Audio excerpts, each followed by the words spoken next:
Welcome to the Skeptic's Guide to Investing with Steve Davenport and Clem Miller. Every 2 weeks, Steve and Clem bring you brief investment insights you may not find anywhere else. We hope you enjoy today's episode. Here are Steve and Clem.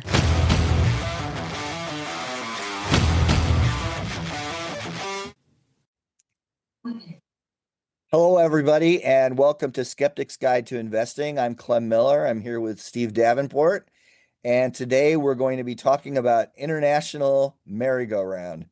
We're going to be talking about some of the things that we've seen in 2025, what our expectations as we approach or enter 2026, and we're going to be talking about a few of the items, Russia, Ukraine, Europe, also Gaza, and then also not to forget some of the issues we've seen in Asia, especially around Taiwan. So Steve, I don't know where you want to start, but why don't we start with Russia, Ukraine?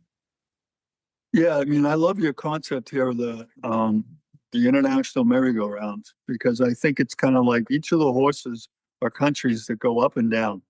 And we decide to jump on the merry-go-round and become part of the ride, for little periods of time. But our attention span in the United States or attention span in the world keeps dropping. So we have to get on the ride, enjoy it for a second, and then we jump off and nothing really happens. No, that's not the way it's supposed to be. The way it's supposed to be is we thoughtfully engage with partners and we try to develop a coherent theme that will last a long time. And we figure out how to work with our counterparties in these other countries to create a better economic unit and a better economic system so that we all can benefit. And what we saw is Trump promised on day one of call Putin and the war will end with Ukraine. That didn't happen. There was no call. There was no ability for him to do that. And as he started to bring, he met Putin in Alaska in 25, and we all thought this was, the beginning of the end for the Ukraine conflict. There was no ceasefire. With no ceasefire, it's hard to take any of this really seriously. Any military action starts with a ceasefire. You agree to put down your arms and negotiate. And what we've seen so far is people half-heartedly negotiating because they're still fighting. So I think we've gotten on the merry-go-round a couple of times this year when we met Putin in Alaska, when we recently had some phone calls regarding this. And it's been more like a circus than it has been like real negotiation with Ukraine. I think that for all of this bluster and all of this talking, we're not getting anywhere. And therefore, I kind of look at it as a market event. It's hard for me to stop being a buyer of, the Raytheons and the other industrials because there's going to be more weapons needed and there's going to be more weapons used. So in terms of the merry-go-round, I'll tell you what some of the rides are. There's the, Gaza ride where Trump was almost the only supporter of Netanyahu, and therefore he burned a lot of relationships in the Middle East who were trying to negotiate a more lasting peace. A more lasting peace doesn't seem to be what Netanyahu wants, so I'm not sure how we could say that part of the merry-go-round is, we're riding and everything's going well. I'd say that our interest in the Ukraine and our interest in Gaza have been things we've been on and off again. And I think that that's a kind of a symbol of this Trump presidency is that he will bring up an issue and in Truth Social, it'll become a significant issue for the 24-hour press, day. But then the next day we go on to another issue. And so in Gaza, I think we've still got some serious issues to resolve. Some serious questions about how and when there will or will not be a Palestinian state. There will or will not be negotiations between Israel and Saudi Arabia for a more lasting peace. I think that was about to happen. And honestly, I think it kind of became one of the sabotage points was we don't want that to happen if you're Israel. And they just didn't want to say that because it would upset the U.S. I think overall we're where we are in the merry-go-round. I'm going to go around a little bit further and talk about China. China is still very intent on making people realize that Taiwan is a part of China, and it will become a part and more significant part going forward. I think that Trump tried to, shake the G tree with his comments about, what he was going to do and not do with chips. And then Xi came back at him with, what are you going to do without rare earths? Since we're the producer that, delivers about 70% of the world's supply. And again, this issue, deeper, more involved, it takes years to get mines up and running. And the processing from an energy perspective for these mines is 4 or 5 times what it is for a normal mine and a normal metal. And so when you look at that and say, why is it something that's really harmful to the earth and really harmful to communities and really generates and uses a lot of energy and therefore has a lot of off byproducts that are negative? Why aren't there more of those in the US? I don't know. I can't imagine why we wouldn't have a lot of smelting going on in the US. It's not rocket science. It's about the energy, stupid. Canada has energy and through aqua and through dams, and they are using that energy to be cheap source for their industries that are smelting and using metal, doing metal refining. They are the place we should probably be thinking about rare earths. They're the partner and neighbor that we've had for centuries. And guess what? We're angering and blowing up that relationship when we probably need it more than ever. We need it to combat China and their control of this market. We are on the roller coaster for a very short period, or on the merry-go-round for a very short period of time. And then we had to get off because it really wasn't producing the quick deal and the quick. So Trump went away from China and said, all right, if we just agree to leave things the same, then, that's progress. No, that's not progress. That's standing still. So where are we when we get on these rides? We want to get off the ride, be satisfied with the experience, and feel like, the people we were on the ride with, the Chinese, the Ukraine, Russia, Saudi Arabia, Israel, the Middle East, overall, we should be getting along with all of these people. We want to talk about what's good for the economy and what's good for markets. Get along. Peace and prosperity is better for individuals than not. Therefore, I don't see how this, this foreign policy can keep it up. And, I think right now there's a lot of pressure on the Trump administration. Focus on affordability. You said that was what Biden had failed. Why don't you succeed there? Nobody's asking you to succeed in overriding prior relationships with countries and trying to, direct what should happen in Ukraine, Gaza, or Taiwan. You haven't shown the ability to cooperate and work with people in a way that's going to be good. So I'm not sure how we, anticipate this going forward. If I look at this, how things occurred in 25, and I think about the ups and the downs, I would say there was a lot of flurry and a lot of understanding that these issues were going to get resolved, and none of them got resolved. So therefore, the question going forward is there an investment risk for us in 26? Yes, there is. I wish it were different. I wish things were further along. I wish we had an actual ceasefire. I wish we had agreed on, something in regard to the U.S. and rare earths in China, but we haven't.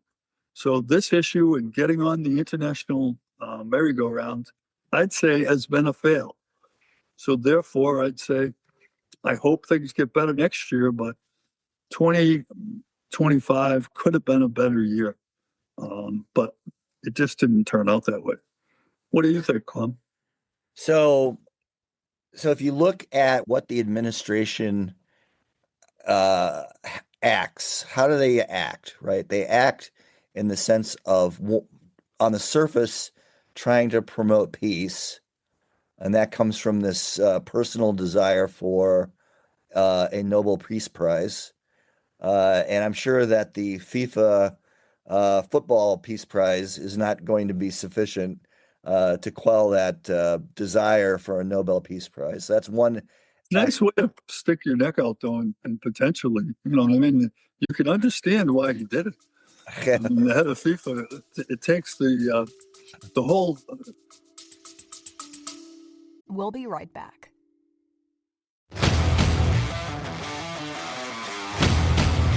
We hope you're enjoying our episodes. If you are, then we'd greatly appreciate your liking, following, and sharing. Help us help others. Now let's get back to the discussion.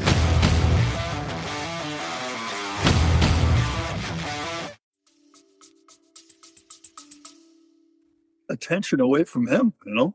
Right. So that's number one. That's what's driving one thing that's driving U.S. foreign policy.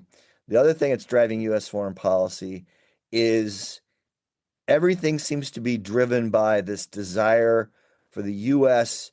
to capture other people's minerals, right? You see a lot of that, capturing energy resources, capturing mineral resources, either directly or through ownership stakes or what have you. So this seems to be driving a lot. And so when Putin's team, especially the head of their sovereign wealth fund, Kirill Dmitriev, sit down and talk with Witkoff and Kushner, two real estate guys, do you think they're really talking about borders in the Ukraine? No, they're talking about future deals between Russia and the United States and reviving some of the relationships that existed, contractual relationships, joint venture relationships that existed prior to the Russian invasion of Ukraine. In the oil and gas sector primarily, I would say. So that's what they're focused on. The Russians want sanctions removed without them having to withdraw from Ukraine. And that doesn't sound like a negotiation. No, it's not, because Witkoff and Kushner, this is what they want. They want their cut of that deal as well. But at the surface level, they want the U.S. to benefit financially from any kind of post-war relationship. And you've got, on the other hand, Ukraine and especially Europe trying to be more pure about this and saying, look, we don't want our national security interests to be compromised by a U.S. desire to procure resources from Russia. So, and what the U.S. government is missing, what the Trump administration is missing, is the fact that Russia, while it has a lot of oil and gas resources, is not a very large market. It's only the size, GDP wise, it's only the size of Italy, right, in terms of GDP. So it's quite a small market, and it's really just a nuclear powered gas station. That's basically what it is. People have referred to it as a gas station with nuclear weapons, and that's what it is. It's a resource power, pretty much like an Australia or a Brazil or a Canada, except more corrupt. I combine this. We came up with this concept of the international merry-go-round, and I guess I still go back to, I don't really have to get into the details of how you negotiate a ceasefire and an ongoing peace with Ukraine. I'm not saying I could do it. I'm not saying you should do it. I'm just saying, as an investor, this doesn't seem like an issue that has much upside for us, and it seems like it's going to have downside in terms of more military activity and more things to get U.S. troops and U.S. resources involved with. And my question is it going to be better in 26? Is it going to be the same as 25? No, I think it's potentially going to be worse in 2026 because we're already seeing Russia engage in some hybrid warfare activity in Europe, in Poland and the Baltic states, Right. and in some Ireland, and some other places in Western Europe, and so that could lead to some serious problems if they get out of control in 2026. Uh, Yeah. I think in Asia, Steve, you've got increasing pressure by China on Taiwan, but then you have this new government in Japan that has expressed Right. a desire to become more uh, Engaged. engaged, good word, in the Taiwan situation. So, Yeah, I mean, I guess what I'm saying is I would love to be able to lift up and say, boy, getting on this merry-go-round, we really were able to meet with people and do things and really create what is a positive ground for future growth and future peace and future, stability for world markets. And instead, I think what we did is we got some thrills jumping on. We got some thrills when the horses went up high, but then we went strictly down and the ride ended. And we asked ourselves, was it worth going on this ride? I don't think that trying to be everything in every negotiation, aka I really want a peace prize, is the approach to foreign. What happens is you make a difference, you come up with an agreement, you work with a counterparty, and then you receive a result. And for that result, you then are evaluated. No result, no award. yeah, No result, no evaluation. right. So in my mind, what we've had is in my mind something that is a distracted individual who has taken us on a ride to different places, but they haven't really. I would have preferred we focused on one solution and said, we accomplished the Ukraine. We accomplished the Gaza peace. Both things still remain open here on December 10th, 2025. And in my mind, the ride hasn't been much fun.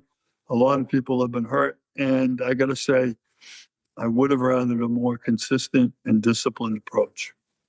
Is Yeah. that unfair? No, that's perfectly fair. And I just think, I mean, wrap it up for me, Clem. yeah, Take well, me home. Did you enjoy the ride?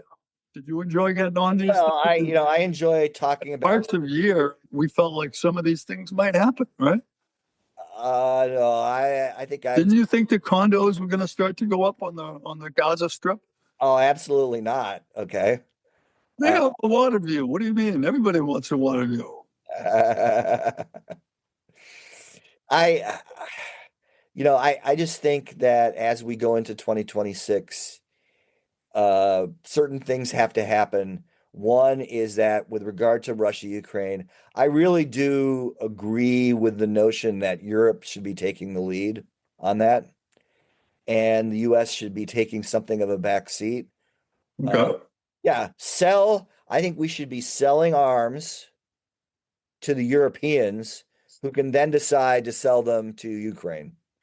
But I think it should be the EU, uh, European nations, those who want to participate, uh, in working with Ukraine to try to bring about a settlement with Russia.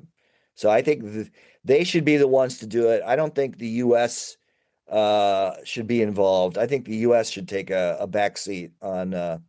Well, I would like to take kind of the way that Sadat and Begin got together, and the U.S. was kind of the ground where the deals were broken, or the idea that they were brought together because of the influence of the U.S. Well, But ultimately, all of the other parties need to be there too. yeah, well, I mean, the U.S. had to be involved in that one because of who had relationships with Egypt and Israel at that particular time. I think here, in the Ukraine situation, I think that the U.S. The U.S. cannot be the broker of a peace between Russia and Ukraine. Just can't be, right? It has to be Europe. It's a European issue, and the U.S. can't negotiate over the heads of the Poles and the Baltic states and the Germans and others, right? They're the ones who have to take the lead in dealing with Russia. And I think our role should be one of helping to support the Europeans. I think a logical way to do that is to sell arms to the Europeans and have the Europeans then decide which ones to sell on to Ukraine. But that I think is a logical position. That's not inconsistent, by the way, with the whole sort of no foreign entanglements, MAGA kind of perspective on the world. Right. I think that I guess I would say, And Steve, we didn't even talk about Venezuela and Latin America, and I'm trying to keep the merry-go-round going, Clem. I'm not trying to crash. I don't want the kid to fall off and hit his head. I want the kid to go up and down on the horses for a while and enjoy the ride, and we all benefit. I mean, I have a good idea. I've enjoyed going on the merry-go-round. You want the kid to be crushed by the merry-go-round, and fall off, and I think it's all fun when it's somewhere else and it's somebody else's problem, but it worries me that we didn't address these issues well, and it wasn't as serious and as thoughtful as it could have been. Yeah, an invasion of Taiwan, more hybrid warfare in Europe, an invasion of Venezuela. These are things that could have serious impacts on financial markets, and I think we need to watch them carefully. Yeah, I mean, I think this is a good point for us to drop this. Yeah. I think most of the skeptics followers realize we're a little bit worried about this. It's unfortunate it didn't go well, but it did occupy a lot of mind space. And again, this is one of those things that we probably should have all just hit the mute button and said, this isn't really going to happen. So why invest the time and energy to understand and evaluate it? I think we're a long way away in all those situations to resolution.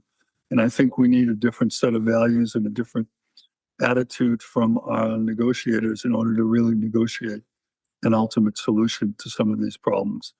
The merry-go-round needs to slow down. We need to get off, and we need to sit and talk. And I think then we'll try to get, with prioritization of the Ukraine first and Gaza second, and then Taiwan third, I would love to see us try to approach things in a more holistic and thorough way so that we could get a solution that really matters and stays around for a long time. Yeah. So, okay. Well, thank you, Steve. And this concludes this episode of Skeptic's Guide to Investing. And we're going to be doing some more short episodes about investing and the end of 2025, the beginning of 2026. So thanks, everybody. bye.